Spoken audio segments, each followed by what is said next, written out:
Attila the Hun. By the mid-5th century AD, Attila the Hun had become the most feared man in Europe. He devastated Roman territories, extorted massive annual payments of gold, and earned the title Flagellum Dei, the Scourge of God. Emperors paid him off. Generals avoided him. Even the Pope personally rode out to negotiate rather than risk a sack of Rome. And then Attila held a wedding. In 453 AD, he married a young woman named Ildiko, one wife among many, and celebrated late into the night. Attila drank heavily, as he often did, and eventually retired to his chamber. The next morning, guards broke down the door after he failed to appear. They found Attila dead in his bed, with blood covering his face and sheets. Ildiko was found nearby, distraught. There were no signs of violence. Attila suffered a severe nosebleed during the night. Drunk and lying on his back, he likely suffocated on his own blood. His warriors mourned him by slashing their own faces, believing a great leader should be honored with blood, not tears. He was buried in a secret grave beneath the diverted river, which was then restored to its course. No one has ever found it. Julius Caesar. By 44 BC, Julius Caesar had already conquered Gaul, won a civil war, and been named dictator for life of Rome. That level of power made him unstoppable, and to many senators, intolerable. A group calling themselves the Liberatores conspired to kill him. On the morning of March 15th, Caesar's wife, Calpurnia, begged him not to go to the Senate, disturbed by a dream in which he was murdered. A soothsayer had also warned him to beware the Ides of March. Caesar nearly stayed home. Instead, he went to the Senate chamber at the Theater of Pompey. As he took his seat, the conspirators gathered around him under the pretense of paying their respects. One man pulled Caesar's toga from his shoulder, the signal. Another struck first. Caesar was stabbed 23 times. A later examination concluded that only one wound beneath the left shoulder blade was fatal. He collapsed at the foot of Pompey's statue, the rival he had defeated in civil war.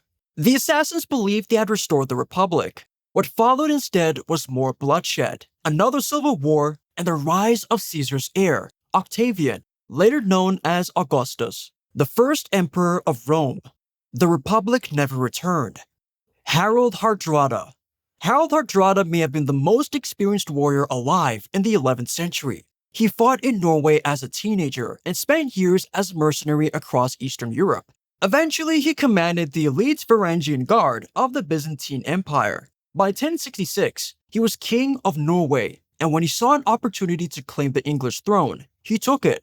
Hardrada invaded England with roughly 300 ships and around 10,000 men, defeated local English forces, and captured York. Then, on September 25, 1066, at Stamford Bridge, the English king Harold Godwinson arrived with an army after a forced march of nearly 200 miles in 4 days.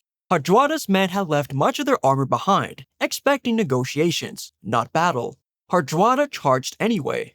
Wielding a massive two-handed sword, he personally led the counterattack. But during the fighting, an English missile, most sources say an arrow, struck him in the throat. He fell where he stood. Of the 300 ships that carried his army to England, only 24 were needed to bring the survivors home. Many historians mark Hardrada's death as the symbolic end of the Viking Age.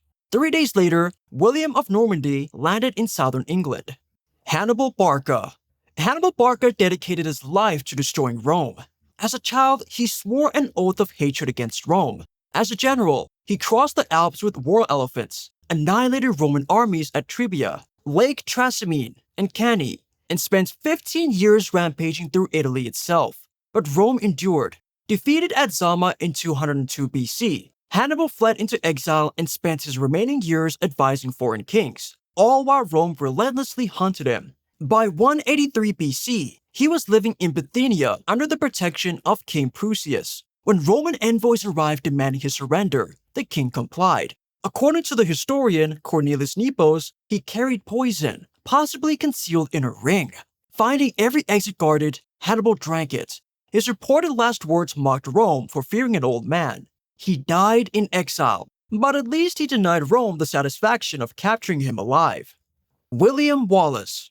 William Wallace became the face of Scotland's resistance against English rule in the late 13th century. After victories like Stirling Bridge, he was named Guardian of Scotland. but defeat at Falkirk forced him into years of guerrilla warfare and flight. In 1305, Wallace was betrayed, captured, and taken in chains to London. His trial was ceremonial. When charged with treason, Wallace argued he could not betray a king he had never sworn allegiance to. It didn't matter.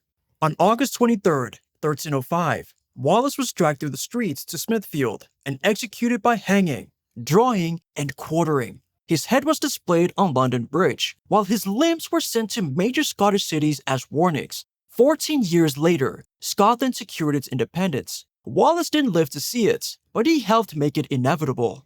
Spartacus.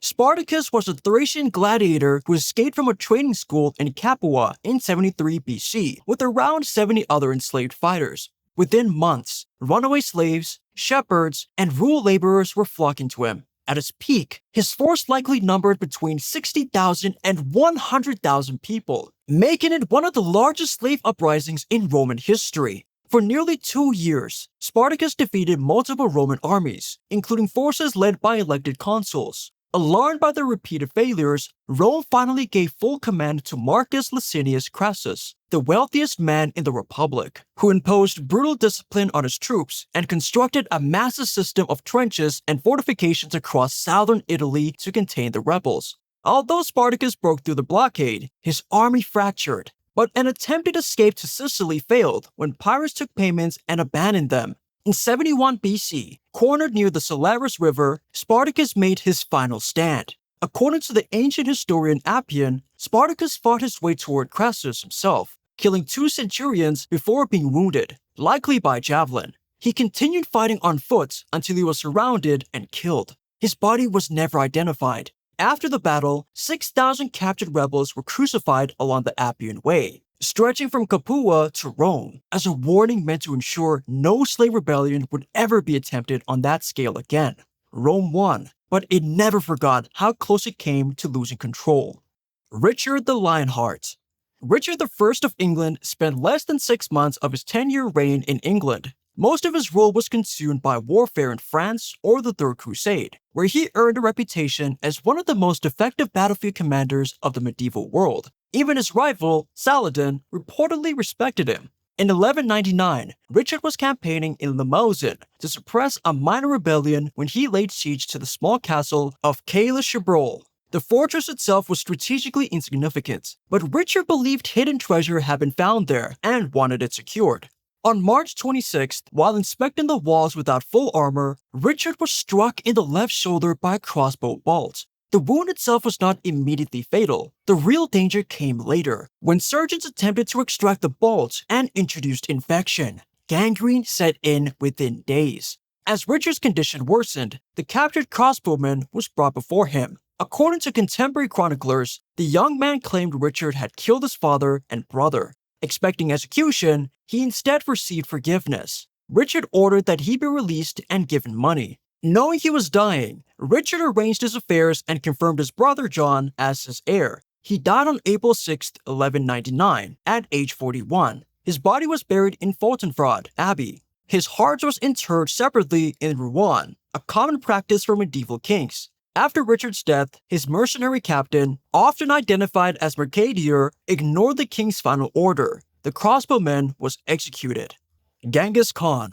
By the time of his final campaign, Genghis Khan ruled an empire stretching from the Pacific Ocean to the Caspian Sea. Despite his age, likely in his mid-60s, he continued to lead from the front, personally directing military operations against the Western Xia Kingdom. Mongol records of his death were kept deliberately vague. What is known is that during the campaign in 1226 to 1227, Genghis Khan fell seriously ill. Some later sources mention injuries from a fall, while Chinese chronicles emphasize fever and rapid physical decline. He died on August 18, 1227, before the final surrender of the Western Xia capital. His generals concealed his death until the campaign was completed, ensuring victory before news could destabilize the empire. His burial was conducted in extreme secrecy. Later accounts claim extraordinary measures were taken to prevent the grave's discovery, though the precise details cannot be verified. Despite modern archaeological efforts, his tomb has never been located. Alexander the Great. Alexander the Great entered Babylon in 323 BC as the ruler of the largest empire the ancient world had ever known, stretching from Greece and Egypt to Central Asia and the edge of India. Despite nearly constant campaigning since the age of 16, he showed no intention of slowing down. Ancient sources record that he was actively planning new expeditions, a naval campaign into Arabia, and possible operations deeper into the western Mediterranean. After attending a banquet in early June, Alexander developed a fever that steadily worsened over roughly 12 days. Accounts from writers such as Arrian and Plutarch describe increasing weakness, intense thirst, loss of speech, and eventual immobility. He died on June 10th or 11th, 323 BC, at just 32 years old. Ancient physicians were unable to determine the cause. Modern historians, however, generally favor infectious disease, most commonly typhoid fever, given Babylon's climate, sanitation, and the progression of symptoms. Other theories, including poisoning, continue to be debated but lack direct evidence. Alexander left no clear successor, as his own legitimate heir was born after his death. Within hours, his generals began jockeying for power. What followed were decades of warfare. Crazy Horse. Crazy Horse is considered one of the most effective military leaders among the Lakota during the Great Plains conflicts of the 19th century. Unlike many contemporaries, he avoided political titles and refused to sign treaties with the United States. He played a decisive role in several major engagements, including the Battle of the Rosebud and the Battle of Little Bighorn, where combined Lakota and Cheyenne forces destroyed George Armstrong Custer's 7th Cavalry in 1876. Despite these victories, the situation for his people would deteriorate, and rapidly.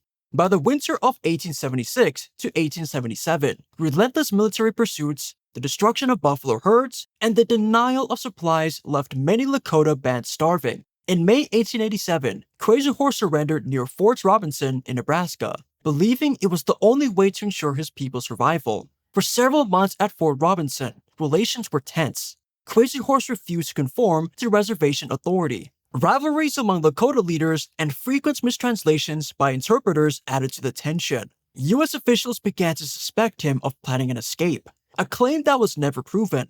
On September 5, 1887, soldiers attempted to confine him. When Crazy Horse realized he was being taken to a jail cell, he resisted. During the struggle, he was stabbed with the bayonets and fatally wounded. He died later that night at approximately 35 years old. His parents quietly took his body and buried him in a secret location. No grave marker was ever placed, and his final resting place remains unknown by design. Miyamoto Musashi. Miyamoto Musashi was a warrior whose reputation rests on his undefeated record in duels and on his broader influence as a strategist, artist, and philosopher in early Edo period Japan. Born around 1584, he fought his first recorded duel at the age of 13. He later took part in major conflicts, including the Battle of Sekigahara in 1600. Over the course of his life, he developed Nitten Ichiryu, a two-sword fighting style that emphasized adaptability, timing, and psychological control. In later years, Musashi suffered from chronic illness, though the exact nature remains unknown. Recognizing his physical decline, he withdrew from public life in 1643 and moved into Reigando Cave, near Kumamoto. There, he completed the Book of Five Rings, a concise manual on strategy, leadership, and combat. Written not as autobiography, but as instruction, he presented the finished manuscript to his closest disciple shortly before his death. In June 1645, Musashi prepared for the end of his life. Contemporary accounts report that he dressed formally, tightened his belts, and had his sword placed at his side. He died seated upright at age 61, likely from a long-term illness, sometimes suggested to have been cancer.